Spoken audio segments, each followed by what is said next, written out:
metade da idade. Sou um leão que precisa plantar a semente. Sou um leão que precisa plantar a semente. Só que pra mim só existe você. Só existe você.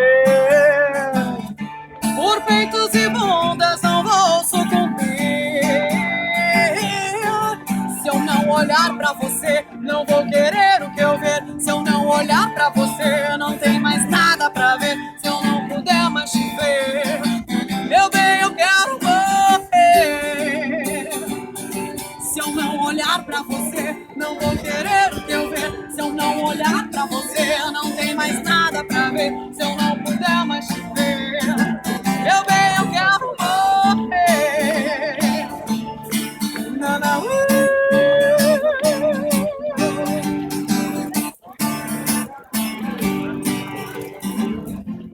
Sou um leão que precisa plantar a semente. Sou um leão que precisa plantar a semente. Só que pra mim só existe você. Só existe você. Por peitos e bundas não vou sucumbir. Se eu não olhar pra você, não vou querer o que eu ver. Se eu não olhar pra você, não tem mais nada pra ver. Se eu não puder mais te ver, meu bem, eu quero morrer. Se eu não olhar pra você, não vou querer o que eu ver. Se eu não olhar pra você, não tem mais nada pra ver. Se eu não puder mais te ver, meu bem, eu quero morrer.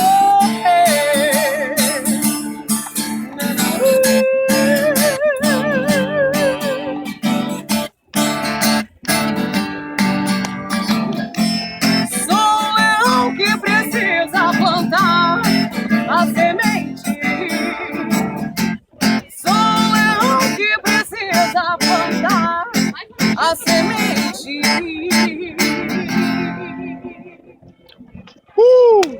Obrigada. Bom A gente está aqui na Redenção, no Brick, no domingo, com a Fada e com o Bardo. E a gente gostaria de saber de vocês como é que iniciou essa questão da música, né, em vocês.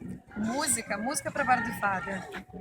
Bom, eu sou artista desde pequena, venho de uma família de artistas. O Bardo também teve contato. Comecei com 9 anos de idade também. E só que a nossa história, então, junto abreviando tudo isso, Bardo e Fada começou alguns anos atrás. Nós nos encontramos em 2003, onde eu era professora de música dele, professora de piano, e foi aí que a gente se conheceu. Um dia nós não nos resistimos e começamos a ficar juntos. Foi tudo muito rápido entre nós.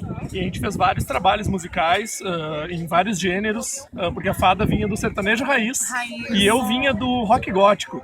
Então a gente se apaixonou pelo blues juntos, a gente começou jazz. com o blues, depois a gente fez música medieval por um tempo, e depois a gente fez jazz em 2007, e aí a gente começou a fazer rock and roll, e em 2009 a gente montou a Bardo e Fada, então, com essa temática específica dos Amores Livres. E em 2011 a gente resolveu gravar um clipe, estávamos no meio do mato lá, e olhamos assim, vamos gravar um clipe só pra nós, que foi o clipe da Catedral, então, o da Se Eu Não Olhar Pra Você, que acabou gerando bastante polêmica aqui no Rio Grande do Sul, porque era uma banda de rock cantando dentro de uma igreja. Então, foi bem Quebra qualquer referência. quebra.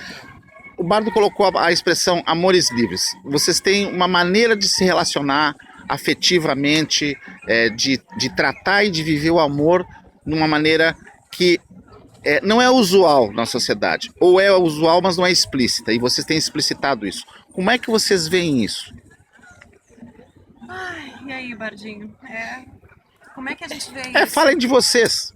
Pois é, a nossa vontade, né, a gente conversa muito sobre isso, nós nos amamos muito e temos muitos projetos juntos e nossas filhas, então, e vivemos dessa forma, não serve a monogamia pra gente, a gente precisa viver de uma forma diferente, tendo mais amores.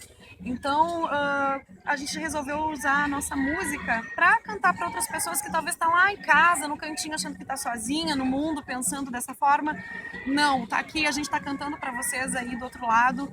Venham viver junto com a gente, tenham coragem, né? Sejam felizes. Nós né? conversamos por muito tempo sobre isso. Há E muitos aí anos. foi só quando nós começamos a conversar com outras pessoas, perdemos o medo de falar com outras pessoas, que as outras pessoas, a gente descobriu que muita gente estava vivendo assim.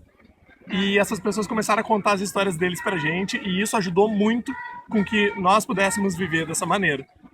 Essas pessoas validaram o nosso comportamento.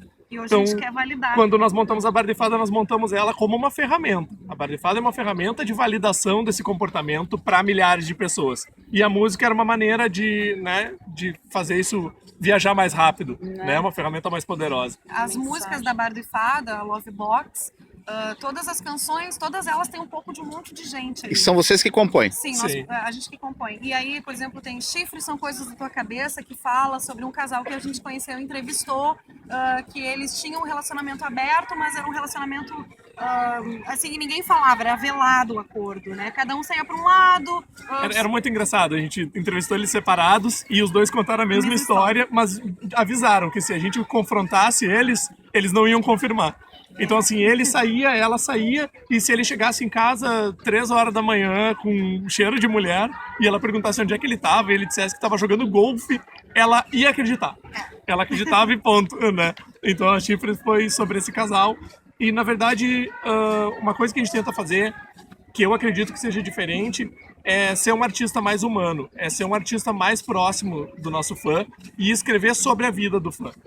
Então a gente não escreve muito sobre o que acontece com a gente, de fato. Né? Eu acho que a Ode ao Ciúme, que eu escrevi para Fada, mas que serve para um monte de gente, né? Que é um assunto mais comum. Mas sobre escrever sobre os depoimentos que a gente recebe dos fãs. Eles contam as histórias e a gente escreve as músicas sobre a vida do fã. Que é muito mais interessante, né? Ter uma música escrita sobre a minha vida é muito mais bacana. Depois a gente entra em contato com a pessoa e diz, essa música aqui foi feita pensando em você, foi lembrando da tua história, misturando com outras, mas lembrando de ti. E agora com o GNT também aconteceu bastante disso. Muitas pessoas vieram dizendo, eu vivo como você, só não tenho coragem, tenho medo ainda, enfim. E até o Jonathan tá nascendo uma música em relação a essa história. Já tem umas 30 na fila aí sobre todas as histórias que nós ouvimos. Legal, vocês deram 2 palavras agora que entram muito no cotidiano de pessoas que pensam assim e querem viver assim, mas que resistem em viver assim, que é medo e ciúme. O que vocês podem falar para essas pessoas sobre medo e sobre ciúme? Como é que vocês romperam essa barreira? Sobre ciúme. Ciência.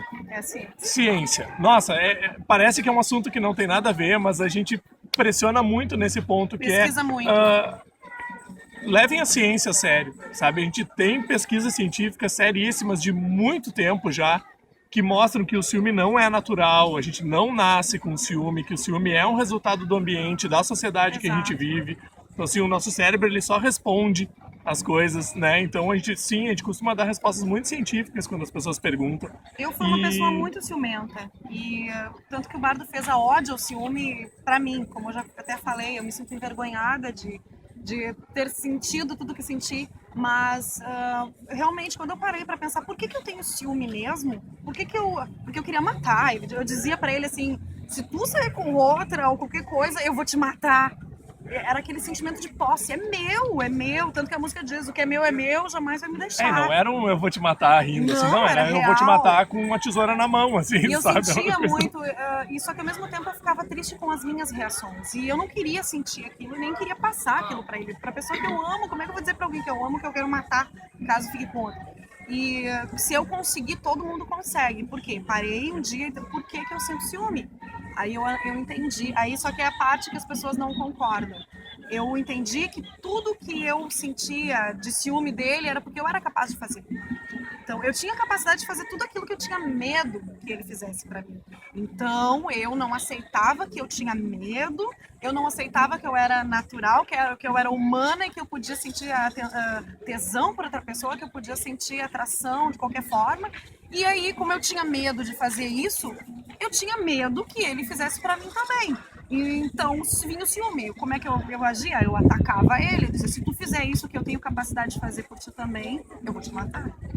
E foi difícil, mas aí analisando e chorando muito, eu chorei muito, muito, muito, eu me livrei do ciúme.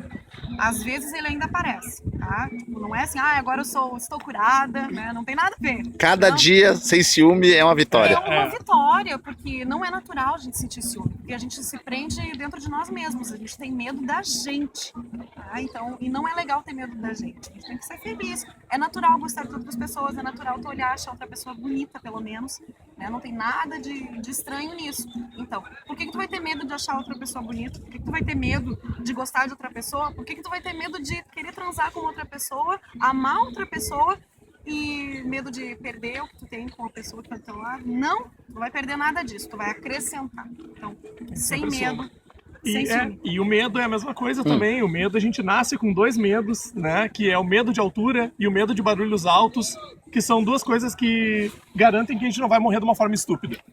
Ponto.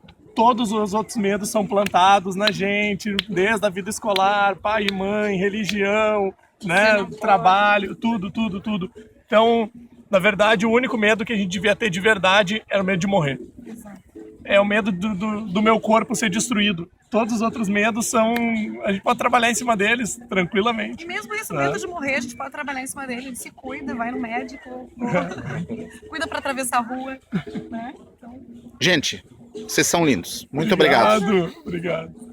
Bar de Fada, música de rua, CD R$10 com canções que a gente escolheu especialmente aqui para Redenção, assim, gravadinhas com voz e violão. Se quiserem dar uma olhada, à vontade. Obrigada.